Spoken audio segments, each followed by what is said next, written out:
et les émotions. Dans cette histoire, Plouplou est confrontée à beaucoup d'émotions qu'elle apprend à gérer, notamment le sentiment d'injustice. Ses camarades pensent que la maîtresse la favorise, de bien tristes chiffonnades. C'est en voyant la classe reconnaissante de son savoir qu'elle arrive à surmonter ce sentiment qui l'a blessée profondément. Ouf! Plouplou retrouve sa joie éblouissante. Et toi, quelle aurait été ta réaction? Aurais-tu été comme Plouplou, Mila ou Chloé devant cette émotion?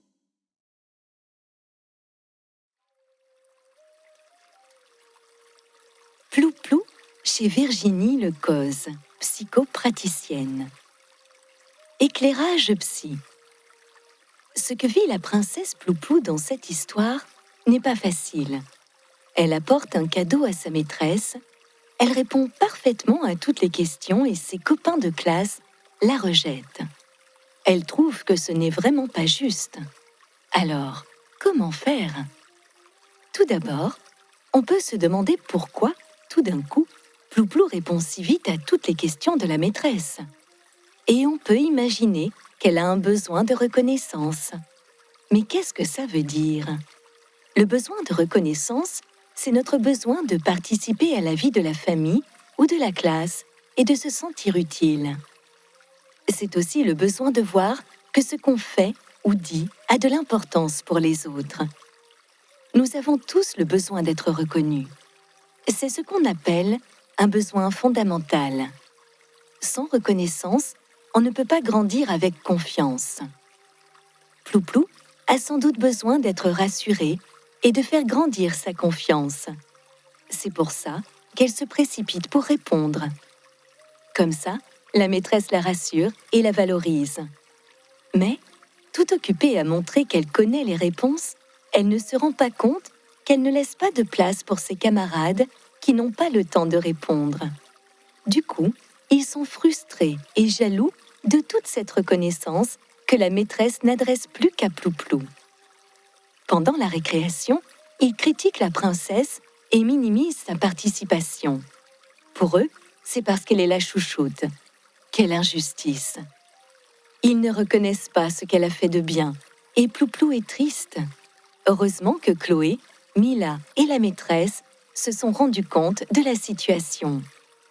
De retour dans la classe, Plouplou a changé d'attitude et a laissé le temps à ses camarades de répondre, mais aucun n'a eu bon. Alors, quand elle a fini par prendre la parole et qu'elle a fait gagner toute la classe, quelle reconnaissance! De la maîtresse et de tous ses camarades.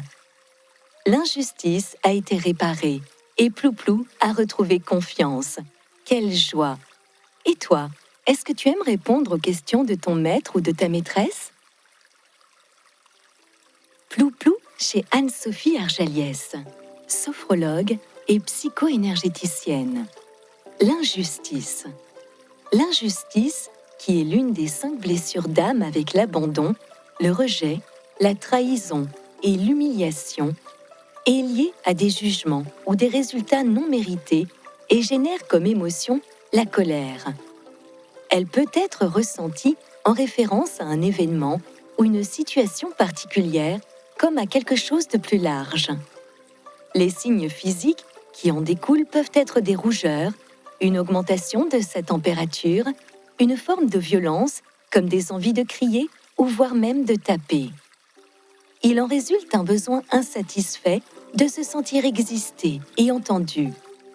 Pour retrouver son intégrité, obtenir un changement de position de l'autre ou de la reconnaissance de sa part peut apaiser ce sentiment. Bien accompagner une personne qui a enduré une injustice, c'est d'abord lui reconnaître qu'elle se sent victime d'une injustice. L'aider à analyser cette injustice dont elle a été victime et, si elle est avérée, légitimer le besoin de reconnaissance qui est à l'origine de son émotion. Ainsi, cela lui permettra de la transmuter. La colère est une réaction saine face à l'injustice, à l'impuissance, à l'échec, à la frustration et à toute autre situation. Cette émotion, une fois exprimée, baisse en intensité. Elle peut même réparer en forçant à agir pour plus de justice. Anne-Sophie te propose un petit exercice.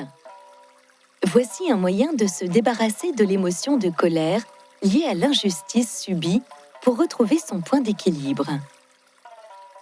Dessinez une cible sur une feuille en papier, debout, les yeux ouverts.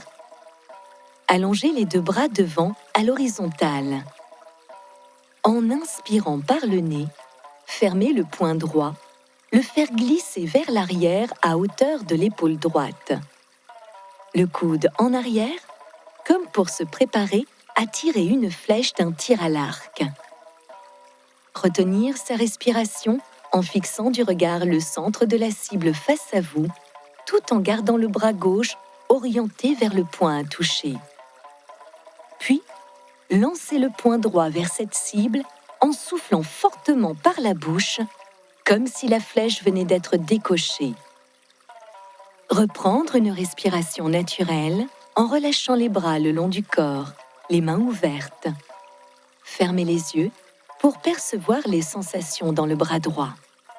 Prendre conscience de son geste, de sa précision. Refaire l'exercice 3 fois avec le bras opposé. Pour finir, les yeux fermés, prendre un temps pour réaliser son retour à la concentration et à son calme intérieur.